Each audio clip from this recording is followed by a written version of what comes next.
Good morning, everyone. We are going to tackle about the dealing with cultural differences. So when we say cultural, these are the various beliefs, behaviors, languages, practices, and etc. of one's individual. And when we say differences, it is how the similar or dissimilar one's individual to another. So dealing with cultural differences is to create an environment that allows employees from different cultures to use their potentials to the full and direct and manage these differences. Example, as they pertain to the workplace, include employees who are younger or older than their co-workers, employees who hold higher degree than others in the workplace, and individuals who grow up either in metropolitan areas or small areas. Host society acceptance, not adjusting to another country's culture, but accept the foreign culture. The example is accepting a foreign worker and his culture, like what Bahrain country did. So they accepted and needed non-Muslim workers, so it permits the sale of work products, though it is ordinarily prohibited because of their religions. So it is the most successful way of introducing new products, technologies, and operating procedures with relatively little alteration because they accept foreign. So degree of cultural differences. So some countries are much alike because some of them shares many characteristics such as language, religion, geographic, location, ethnicity, and levels of economic development. So in cultural distance, the degree to which norms and values or working methods between companies and consumer preference and of differences in their national characteristics. Example, in greeting in some businessmen in Europe and South America.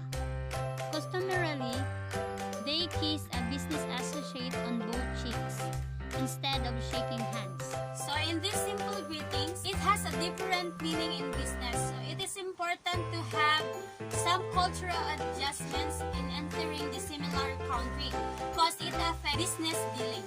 So hidden cultural attitudes. So attitudes, belief, and conventions drive a cultural system, an institution system, and it organizes culture into formal practices like political system make decisions for societies. The economic systems facilitate the production and distribution of products and series. So the attitude of an organization's employees addresses the reliability and comfortableness of a business. So the performance, environment, and attitude create the circumstance for your people to thrive and know where they stand. So ability to adjust, culture shock. Culture shock is an experience a person may have when one moves to another cultural environment which is different from one's own. So example of the people who commonly experience culture shock are the workers who go to another place to work and business owners who builds another branch for their business. So unable to adjust to this cultural shock, it is efficient and effective selection process of workers and adequate intercultural training before, during, and even after the assignment in reducing the negative outcomes of cultural shock. So help from the other fellow citizen who has already learned the different tasks can also be a big help to speed your understanding. So company and management orientations. How its managers adapt abroad depends not only on the host country culture but also their own attitudes. So it discusses the three attitudes of orientation such as polycentrism, ethnocentrism, and geocentrism. So polycentrism, the unconscious bias or belief that is necessary to adapt totally to local culture and practice. It is the host country orientation. So the polycentric firm may rely too heavily on imitating, for instance. They need to sell and market new product or produce old ones differently. So it can be defined as a host country orientation, which reflects host country's goals and objectives with respect to different management strategies and planning produces with regard to international operations. So ethnocentrism. Ethnocentrism means that a company does not differentiate between domestic and foreign markets and apply same techniques in foreign markets which are applied in domestic marketing. So what works at home will work abroad. So it is opposite to polycentrism. According to ethnocentrism, foreign operation and secondary to domestic operations, while in polycentrism, foreign operations are equally significant. International marketing activities are controlled from the home country, while under in polycentrism, subsidiaries are established in all overseas markets. So, geocentrism. Geocentrism views the entire world as a potential market. So, the basic assumption of this approach is that all human beings are alike. It develops standardized marketing mix projecting a uniform image of the company and its product for the global market. So, it is the preferred approach for the companies to succeed in foreign cultures and markets. So, its strategies for instituting change. So, it's the way of an organization will generally address change in and around it. So, aiming to minimize any negative effects the changing events bring about, while at the same time capitalizing on the transformation. So, it discusses both experiences with and approach to successful change, focusing on the strategies in 9 different areas.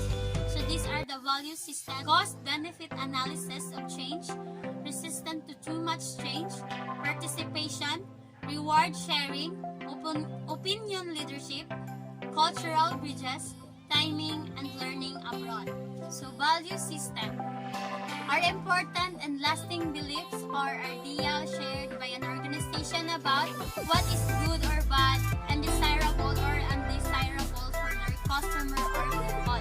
So, cost-benefit analysis of change. So, introducing products and practices is sometimes costly and sometimes not.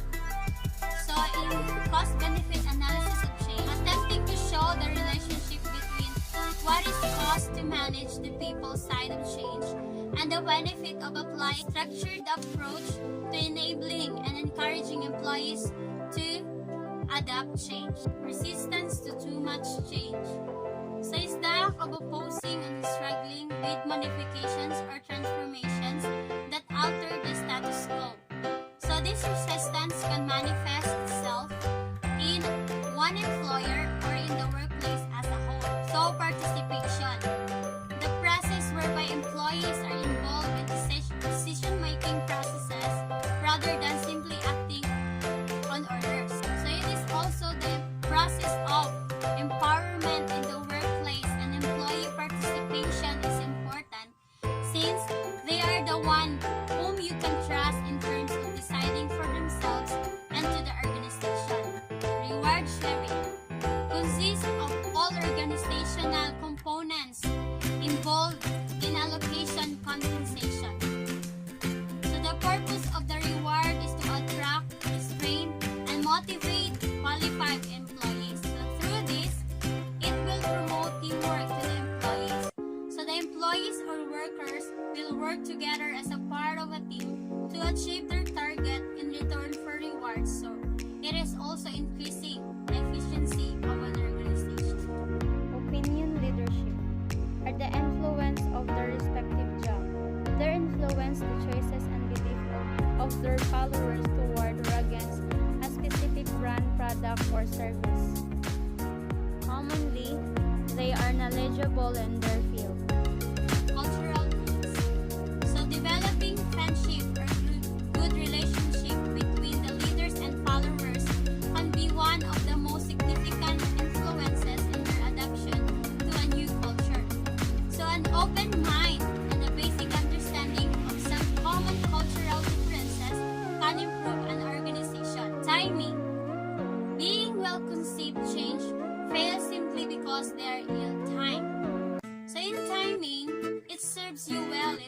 when identifying business trends because it will allow you to catch emerging trends as quickly as possible and minimize your return of them. So it is merely a function of finding the right balance between supply and demand. So learning abroad.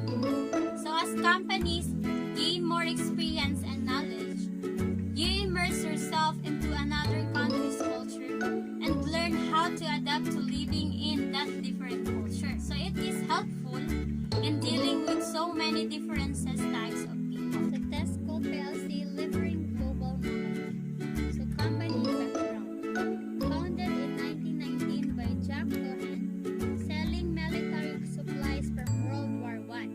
So since 1973, headquartered outside London, Tesco became a famous feature in UK's retail scene. So known under the motto, "Buy it high, sell it cheap." Outlets in almost every town and city in the UK. So during the recession in the mid-1980s, Ian McLaurin, managing director, became also chairman. He introduced a new management team relying on young talented executives with an understanding of the UK consumer market. So namely David Potts, Philip Clark, and Terry Leahy. So McLaurin changed Tesco and its market position, making it into a store that meets all customers' needs. So Tesco's approach to becoming market leader was improving in every aspect of its operations: distribution, marketing, land acquisition, and product innovation. So wanted to be employer of choice in the retail sector by rewarding loyalty and commitment from staff. So they have simple and clear language where customers treat people how we like to be treated. So among employees, listen, support, and say thank you.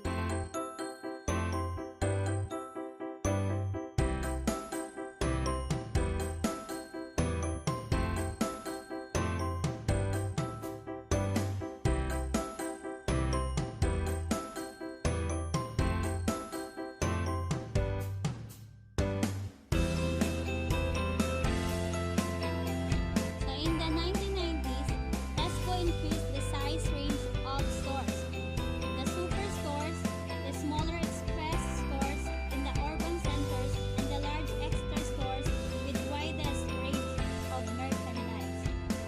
So Tesco introduced own-branded food product range by adding the cheaper value and the more expensive finest line. So with the aggressive marketing campaign, the Tesco Way, Tesco gained invaluable customer data and overtook its local competitors. So under Terry Leahy, sales and profits grew by 300% and Tesco became largest internet retailer and private sector employer in the UK. So almost all executives, especially David Potts, are lifers. So meaning they started at the bottom and worked their way up. So Tesco implemented the practice of twist, Tesco Week in stores. So where all management members must work 1 week a year in a store. So this philosophy influenced also other activities like supplier management or government relations and include the policy of growing local talent from the bottom up in its international subsidiaries. So essence of Tesco project. So Tesco learned that it is important to hire local staff. Its business strategies were successful in the UK would only be successful if they were given a local flavor. So there were different things people like about the business. For example, in France, sophisticated and fashionable consumers did not like the garment style in British manner. So in the US, Tesco focused on ready meals that were more expensive compared to ordering takeout or cooking at home. So unfortunately, they attempted to introduce the concept during their session when many people have time and little money.